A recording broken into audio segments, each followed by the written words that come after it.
Hello दोस्तों, आप सभी का मैं अंजलि बालियान आपके अपने YouTube परिवार ऑनलाइन शिक्षण में बहुत बहुत स्वागत करती हूँ। ये आज आपकी टॉप 30 सीरीज़ की 10वीं क्लास है, यानी 10वां प्रैक्टिस सेट है। इससे पहले 9 प्रैक्टिस सेट हो चुके हैं, जिनमें ईवीएस और हिंदी के प्रैक्टिस सेट भी शामिल है। तो अगर आपने पहले प्रैक्टिस सेट इससे नहीं देखे हैं तो ज़रूर से देखना, क्योंकि ये सिलेक्शन वाले प्रैक्टिस सेट है दोस्तों। इनमें ज़्यादातर आपको प्रीवियस ईयर पेपर्स ही पहले कराए जा रहे हैं, जो कि बार बार आप जानते हैं टीचिंग के एग्ज़ाम में बहुत रिपीट होते हैं। तो दोस्तों, आज आपको ये टॉप 30 क्वेश्चंस में देखना है कि आप कितने सही कर पाते हो, कितनी तैयारी आपकी हो गई है। तो चलिए फिर शुरुआत करते हैं बिना किसी देरी किए। आप सब भी तैयार हो जाइए अपनी नोटबुक और पेन लेकर के अपना स्कोर नोट करने के लिए। तो चलिए शुरुआत करते हैं। तो फटाफट अंदाज में अपने सारे क्वेश्चंस को कवर करेंगे। ध्यान से आपको समझना है और अपना सही जवाब आपको बताना है। पहला क्वेश्चन देखेंगे दोस्तों, मनोविज्ञान का शिक्षा के क्षेत्र में सबसे बड़ा योगदान है। आप कौन सा योगदान सबसे बड़ा मानते हैं मनोविज्ञान का शिक्षा के क्षेत्र में, ये आपसे यहाँ पर पूछा है। पहला है विषय केंद्रित शिक्षा।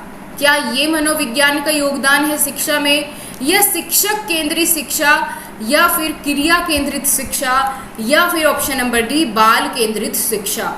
तो आप लोगों ने अपना जो भी टीचिंग डिप्लोमा या डिग्री ली है उसमें आपने इस चीज़ को ज़रूर पढ़ा होगा कि आज के समय में, वर्तमान समय में हम जो फोकस करते हैं वो बाल बच्चों पर करते हैं।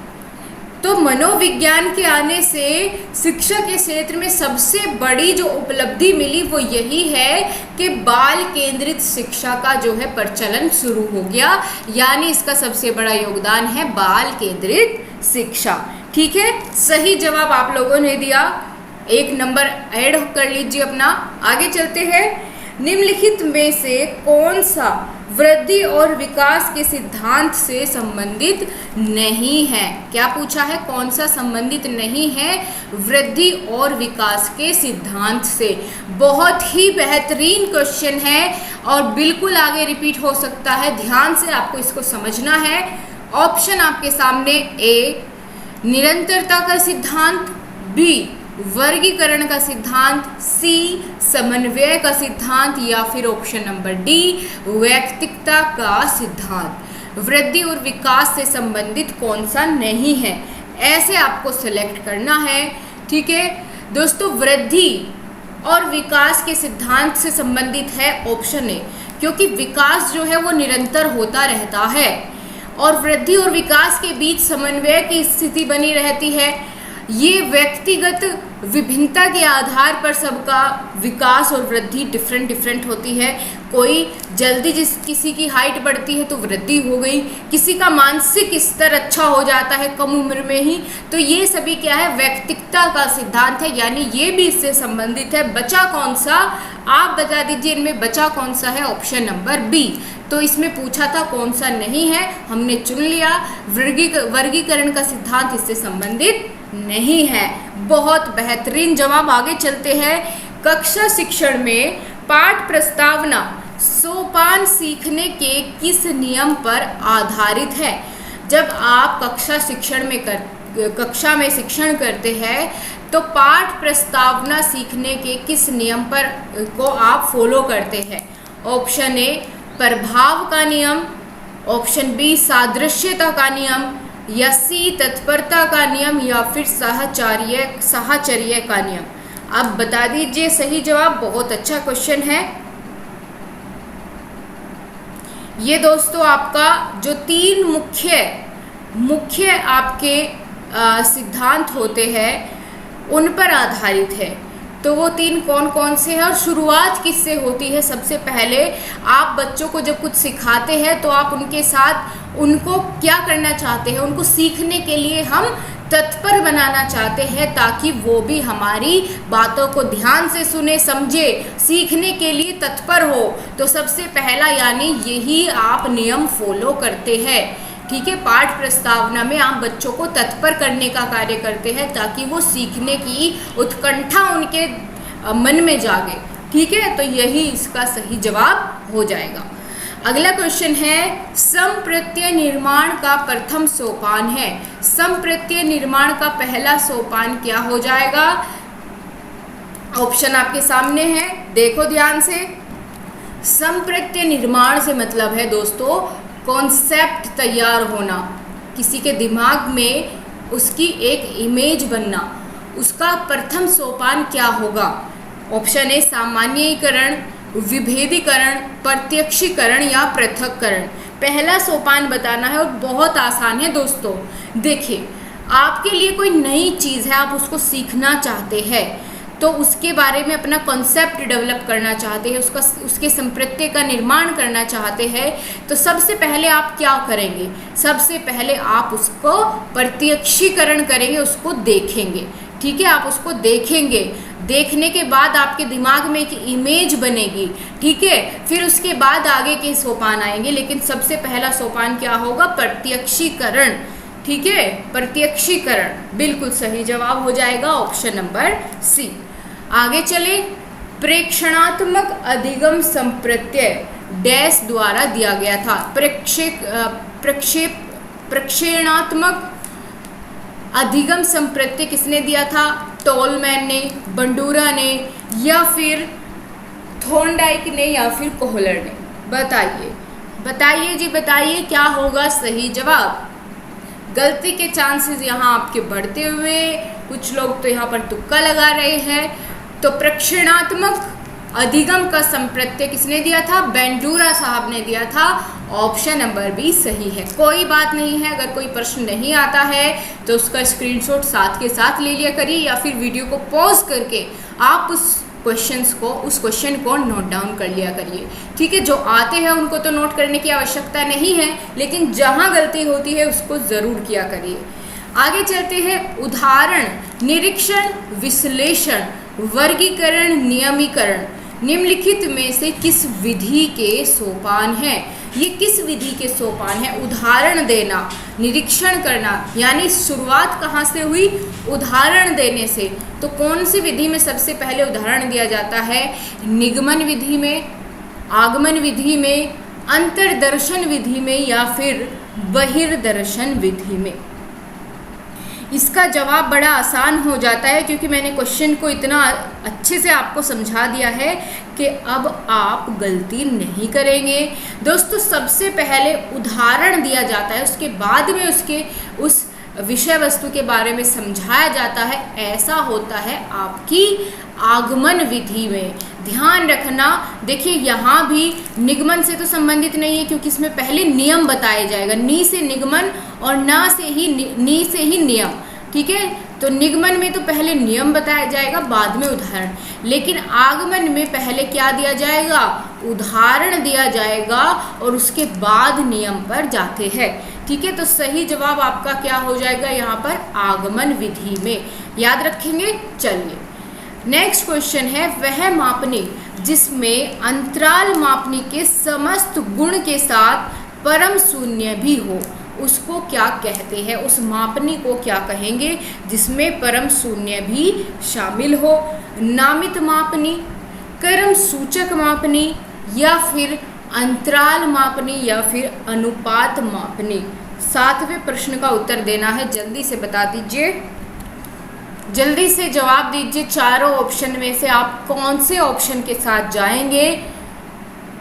यहाँ पर दोस्तों आपका सही जवाब होगा ऑप्शन नंबर डी, अनुपात मापनी।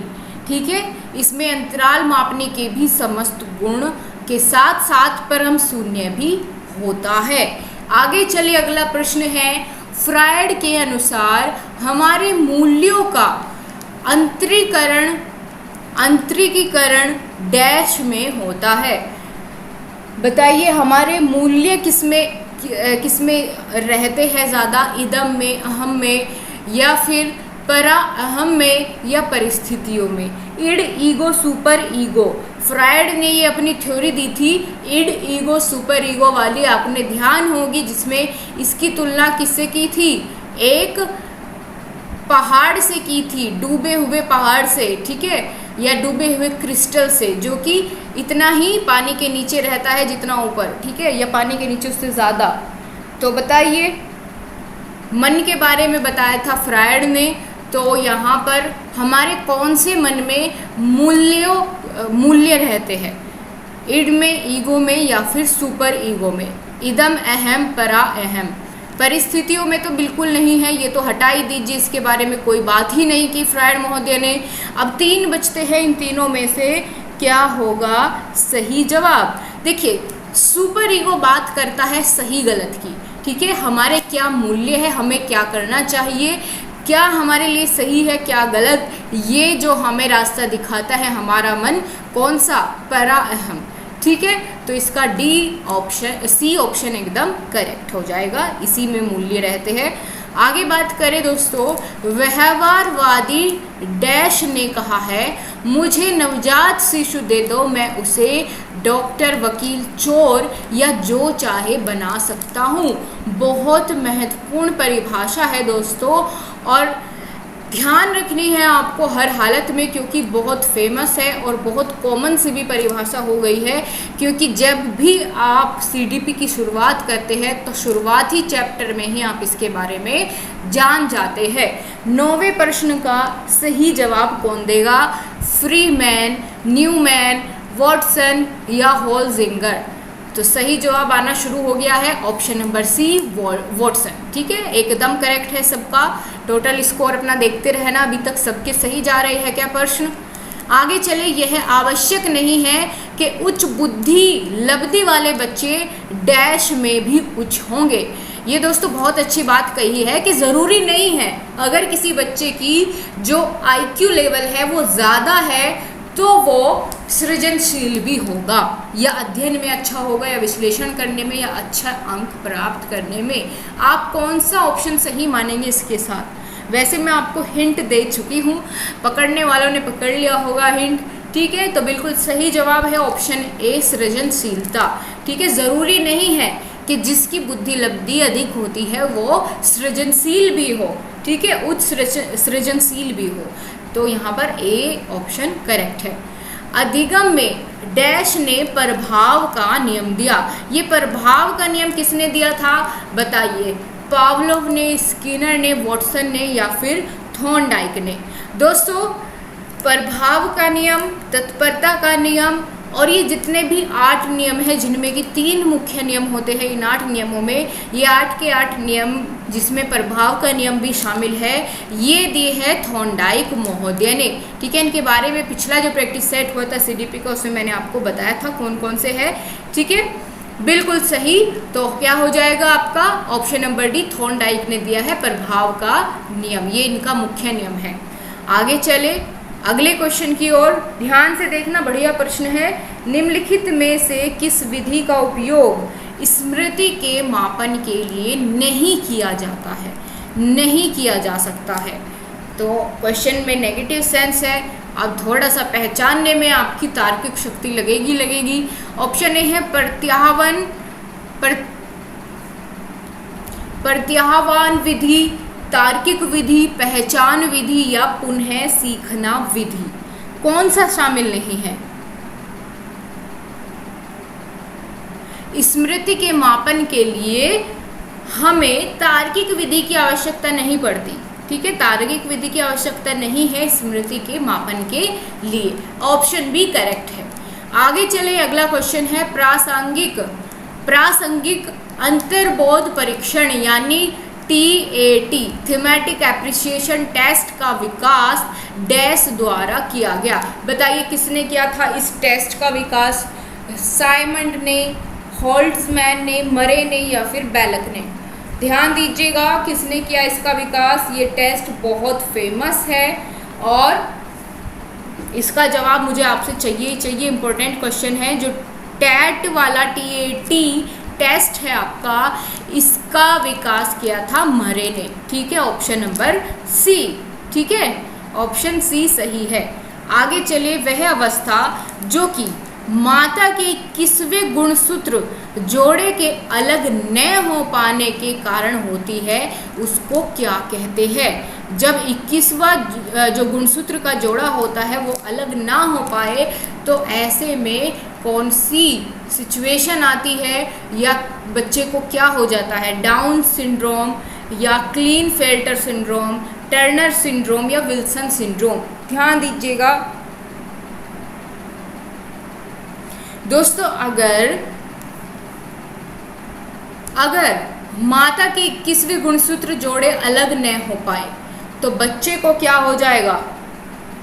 जल्दी से आंसर करिए। डाउन सिंड्रोम हो जाएगा। क्या हो जाएगा? डाउन सिंड्रोम, ऑप्शन है। ठीक है, याद रखिएगा, ये अच्छा क्वेश्चन है। अगला है, कोलबर्ग के अनुसार किस अवस्था में नैतिकता बाहरी कारकों द्वारा निर्धारित होती है? नैतिकता बाहरी कारकों के द्वारा निर्धारित होती है। कोलबर्ग ने अपनी ये 4 से 5 अपने अवस्थाएं बताई है कि कौन सी अवस्था में नैतिकता या मोरालिटी बच्चे को किस तरीके से प्रभावित करती है। ये यहाँ पर पूछा है कि बाहरी कारकों द्वारा कब प्रभावित होती है, निर्धारित होती है। ऑप्शन ए, पूर्व पारंपरिक अवस्था में, पारंपरिक अवस्था में या पश्च पारंपरिक अवस्था में या उपयुक्त में से कोई नहीं। 15वें क्वेश्चन का आंसर क्या होएगा? दोस्तों, पूर्व पारंपरिक अवस्था में क्या होता है? जो नैतिकता है बच्चे की वो निर्धारित करते हैं बाहरी कारक, उसका समाज, उसका परिवार। ठीक है, बिल्कुल। आगे अगला क्वेश्चन है, निम्नलिखित में से कौन सा एक सही क्रम है? सही क्रम देखना है आपको, तो पहले अंडाणु बनेगा, उसके बाद शुक्राणु, ब्लास्टोसिस्ट, युग्मनज। ठीक है, इस तरीके से आपको देखना है। 3 सेकंड का समय दे देती हूँ क्योंकि थोड़ा सा ये ऑप्शंस आपके लंबे हैं, आप आसानी से पढ़ पाए। देखिए जल्दी से आपके अकॉर्डिंग क्या होगा और आंसर करिए।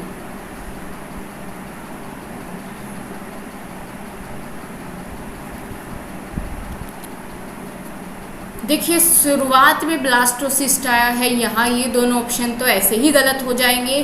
फिर हमको इन 2 ऑप्शन में से चुनाव करना है। शुरुआत कहाँ से होगी? अंडाणु। ठीक है, फिर शुक्राणु, फिर युग्म बनेंगे, फिर ब्लास्टोसिस्ट। आपका ऑप्शन नंबर डी यहाँ पर सही जवाब है।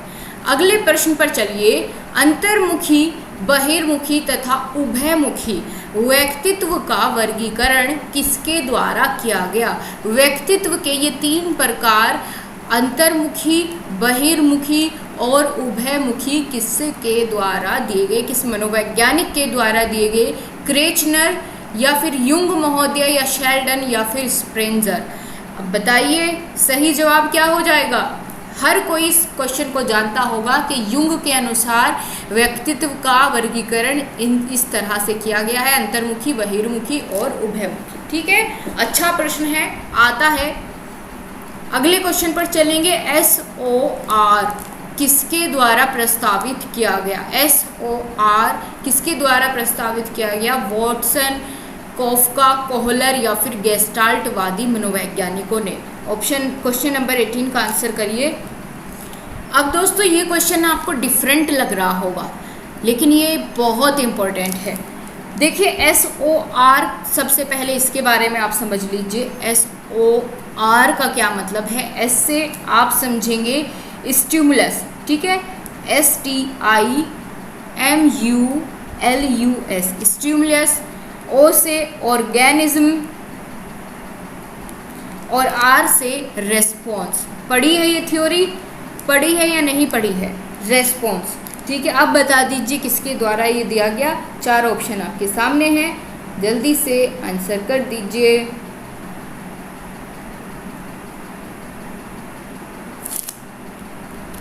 वॉटसन, कोफका, कोहलर या फिर गेस्टाल्टवादी मनोवैज्ञानिक।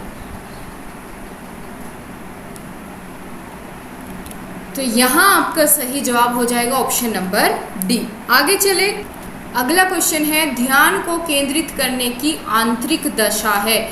ध्यान को केंद्रित करने की आंतरिक दशा क्या कहलाएगी? अवधि, नवीनता, रुचि या आकार? बड़ा आसान सा क्वेश्चन है, आप बता दीजिए फटाफट से। ध्यान को केंद्रित करने की जो आंतरिक दशा होती है उसको हम क्या कहेंगे? रुचि कहेंगे। क्या कहेंगे? रुचि।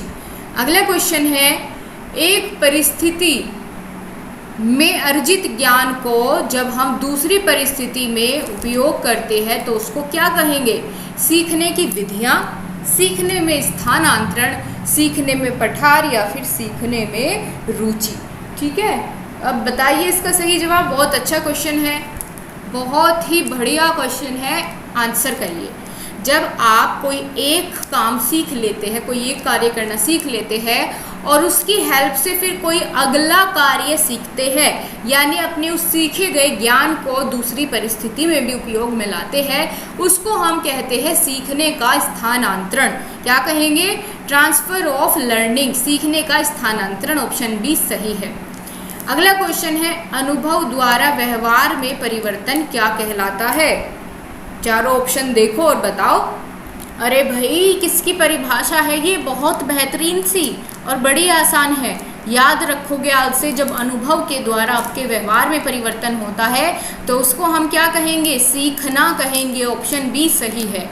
अगला क्वेश्चन है, ध्यान आकर्षित होने में डैश की भूमिका होती है? किसकी? जब आपका ध्यान किसी की ओर आकर्षित होता है, चाहे वो इंसान हो या कोई खाने पीने की वस्तु हो, तो किसकी भूमिका होती है उसमें? उद्दीपन की तीव्रता की, या उद्दीपन की उपादेयता, या उद्दीपन की विश्वसनीयता, या फिर उद्दीपन की सक्रियता। 22वें प्रश्न का जवाब दीजिए। दोस्तों, जितना तीव्र उद्दीपन होगा उतनी जल्दी आपका ध्यान जो है आकर्षित होगा। ठीक है, आप देखिए एकदम से बंद कमरे में कोई बल्ब जला दे तो आपका ध्यान तुरंत उस पर जाएगा। ठीक है, उद्दीपन की तीव्रता पर जो है आपका ध्यान आकर्षित होने की सबसे ज़्यादा भूमिका रहती है। अगले क्वेश्चन पर चलिए, फटाफट से सारे क्वेश्चन आपको पूरे करने हैं। 23वें नंबर का प्रश्न है, कुल 30 प्रश्न होंगे और अपने सही गलत नोट करते चले। क्या पूछा गया है? डैश छात्र में रुचि उत्पन्न करने की कला है। क्या शिक्षण छात्र में रुचि उत्पन्न करने की क्या कोई कला होती है? आपको लगता है? या सहानुभूति से रुचि उत्पन्न होती है, या समदृष्टि से, या फिर प्रेरणा से? अब बताइए इसका सही जवाब आसानी से आप दे पाएंगे अगर आपने इसे पहले भी कभी नहीं पढ़ा है। तो दोस्तों, जब छात्र प्रेरित होंगे तो रुचि उत्पन्न होगी उनमें अपनी विषय वस्तु के प्रति। ठीक है, तो डी ऑप्शन सही हो जाएगा। आगे चले, फ्रायड के अनुसार कौन सा कथन सत्य है? देखिए, ऑप्शन ए है, ग्रहण किए या सीखे हुए तथ्यों को धारण करने या पुनः स्मरण करने की असफलता को विस्मरण कहते हैं। क्या ये बात सही है? फ्रायड महोदय ने ये बात सही कही। या फिर विस्मरण का अर्थ होता है किसी समय प्रयत्न करने पर भी किसी पूर्व अनुभव का स्मरण करने या पहले की सीखी हुई किसी क्रिया को करने की असफलता। या फिर ऑप्शन सी, विस्मरण वह प्रवृत्ति है जिसके द्वारा दुखद अनुभवों को स्मृति से अलग कर दिया जाता है। दोस्तों, फ्रायड के अनुसार पूछी है, तो फ्रायड के अनुसार तो यहाँ पर विस्मृति क्या होती है? वे दुखद अनुभव होते हैं जिनको आप भुलाना चाहते हैं। ठीक है, उनको आप अपनी स्मृति से अलग कर देते हैं, वही फ्रायड के अनुसार विस्मृति कहलाती है। ठीक है, सी ऑप्शन यहाँ पर आपका सही जवाब हो जाएगा। आगे चले, सांख्यिकी में वह रेखा चित्र जिसमें आवर्तियों को स्तंभों द्वारा प्रदर्शित किया जाता है, वे क्या कहलाएंगे? स्तंभ आकृति, आवर्ती बहुभुज, संचयी आवर्ती, या रेखा चित्र? ये दोस्तों आपका स्टैटिक्स का क्वेश्चन है, लेकिन यहाँ पूछा गया है। अच्छा क्वेश्चन है, आप आंसर करिए। लेखपाल का जो पेपर हुआ था अभी, उसमें ये क्वेश्चन आया था। आप यकीन नहीं करोगे, है तो ये टीचिंग एग्जाम में आया हुआ क्वेश्चन, लेकिन ये लेखपाल वाले एग्जाम में भी पूछा गया था। आप देख लीजिए कहाँ कहाँ आपकी ये क्वेश्चन हेल्प कर सकते हैं। ठीक है, बिल्कुल उसको क्या कहेंगे? स्तंभाकृति कहेंगे। ठीक है, ऑप्शन ए। आगे चलते हैं, क्वेश्चन नंबर 26, विकास की किस अवस्था में बुद्धि का अधिकतम विकास होता है? कौन सी अवस्था ऐसी है जिसमें बुद्धि का अधिकतम विकास हो जाता है बच्चे की? अच्छा प्रश्न है, याद रखने लायक है। आप बताइए।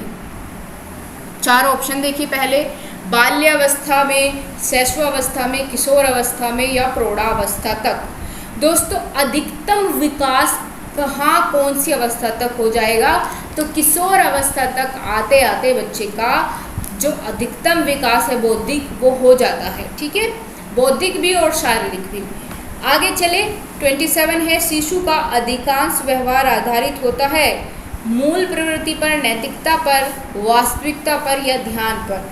अब बच्चा दोस्तों छोटा होता है, जो भी क्रिया करेगा, रोना हंसना यही करेगा शैशवावस्था में, तो शिशु वाली अवस्था में तो वे सारी उसकी क्या होती है, मूल प्रवृत्तियाँ होती हैं। उनको क्या कहते हैं, मूल प्रवृत्तियाँ कहते हैं। जो भी क्रियाएं एक शैशवावस्था में एक बच्चा करता है, ठीक है, शिशु करता है, तो वे क्या होगी, मूल प्रवृत्ति पर आधारित होता है उसका व्यवहार।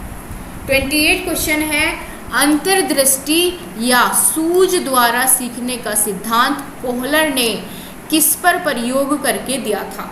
कोहलर ने अपना प्रयोग किस पर किया था, सीधा सा ये क्वेश्चन पूछा है यहाँ पर, कुत्ते पर, वन मानुषों पर, बिल्ली पर या चूहों पर। बड़ा बढ़िया सा क्वेश्चन है, आसान सा क्वेश्चन है, बताइए। बिल्कुल सही जवाब ऑप्शन नंबर बी, वन मानुष पर यानी चिंपैंजी पर इसने अपना प्रयोग किया था। और उस चिंपैंजी का नाम क्या था, नाम आप बताएंगे, मैं नहीं बताऊंगी इसका नाम, आपको कमेंट सेक्शन में बताना है। और दोस्तों आपके लिए खुशखबरी भी है कि आपके लिए ईवीएस और सीडीपी हिंदी खास करके इन 3 सब्जेक्ट के इतने बेहतरीन नोट्स तैयार हो रहे हैं। मैं ज़्यादा टाइम उसी चीज़ को अभी दे रही हूँ, इसीलिए आपका एक दिन में एक ही प्रैक्टिस सेट लेकर के अभी आ रही हूँ, ताकि आप लोग तैयारी में बने रहे, क्योंकि फिर हम शुरू से लेकर के आपका लास्ट तक पूरा सिलेबस कवर कराएंगे, पॉइंट टू पॉइंट, आपका कुछ भी बाहर नहीं जाएगा। इस चीज़ को ध्यान में रखते हुए आपके नोट्स डिज़ाइन हो रहे हैं। खासकर सबसे पहले सीटेट का आपकी क्लासेस चलेगी रेगुलर, तो उसके लिए आप लोग को अपडेटेड रहना है, जुड़े रहना है चैनल से, और साथ साथ जितने मैं क्वेश्चंस करवा रही हूँ इनको ज़रूर लगाओ, क्योंकि ये क्वेश्चंस वहाँ पर आपको हेल्प करेंगे समझने में, ठीक है। कोई नया क्वेश्चन आता है उसको नोट कर लिया करिए साथ के साथ, तो पर प्रैक्टिस सेट लगाना मत छोड़िए, ठीक है। फिर हम शुरू से लेकर आखिरी तक सारा सिलेबस पूरा करेंगे आपका सीटेट का, तो बने रहिए। अगला क्वेश्चन है, अवधान के आंतरिक अथवा व्यक्तिनिष्ठ निर्धारक होते हैं क्या, रुचि, लक्ष्य और अभिवृत्ति, या फिर उद्दीपक, वस्तु, परिविधि, प्रकाश, ध्वनि, गंध, पुरस्कार, दंड या प्रोत्साहन। अवधान या ध्यान, अवधान मतलब ध्यान, ठीक है, के व्यक्तिनिष्ठ निर्धारक क्या होते हैं। 29 का आंसर करिए। व्यक्तिनिष्ठ मतलब जो उससे खुद से संबंधित हो। व्यक्तिनिष्ठ का क्या मतलब होता है, उसके इंडिविजुअल, उसके पर्सनल, है ना, ऐसे आप कह सकते हैं। तो देखिए पुरस्कार भी बाहरी कारक है, उद्दीपक या वस्तु भी बाहरी कारक है, प्रकाश, ध्वनि भी बाहरी कारक है, लेकिन आंतरिक कारक कौन से है, उसकी स्वयं की रुचि, उसका लक्ष्य, उसकी अभिवृत्ति। तो ए ऑप्शन इसका सही जवाब है। चलिए आगे बढ़े। क्वेश्चन नंबर 30, बाल मनोविज्ञान का क्षेत्र है केवल शैशवावस्था की विशेषताओं का अध्ययन करने के लिए, या फिर केवल गर्भावस्था की विशेषताओं का अध्ययन करने के लिए, या केवल बाल्यावस्था की विशेषताओं का अध्ययन करने के लिए, या फिर गर्भावस्था से किशोरावस्था की विशेषताओं का अध्ययन करने के लिए। अगर इसका आंसर आपको पता भी नहीं था तो आप ध्यान रखिए, जहाँ पर ज़्यादातर ये केवल शब्द आ जाता है वो 99% क्वेश्चन जो है वो ऑप्शन जो है वो गलत होता है, ठीक है। तो ये भी गलत है, ये भी सही जवाब होगा। बाल मनोविज्ञान में हम गर्भावस्था से किशोर अवस्था तक की विशेषताओं का अध्ययन करते हैं। समझ में आई बात? तो बता दीजिए अब 30 में से कितने प्रश्न आपके सही हुए हैं। अपने आप को यहाँ पर आपको मार्क देने हैं, कितने गलत है कितने सही है, कमेंट सेक्शन में बताइए। पिछले प्रैक्टिस सेट नहीं देखे हैं तो ज़रूर देखिए, अभी तक आज का मिला के 10 प्रैक्टिस सेट हुए हैं, ज़्यादा नहीं है। नहीं देखे पिछले तो ज़रूर कवर करिए। सो गाइज, आज की क्लास यही हम समाप्त करते हैं आपके 30 क्वेश्चंस पर। मिलेंगे आपसे अगले प्रैक्टिस सेट के साथ। संडे में आपका ऑफ रहेगा, ठीक है। मंडे से फिर से शुरुआत करेंगी। चैनल पर आप लोग नए हैं तो लाइक सब्सक्राइब करना ना भूलें, अपने फ्रेंड्स को भी शेयर करें। मिलते हैं आपसे अगली क्लास में, तब तक के लिए नमस्कार, जय हिंद, वंदे मातरम।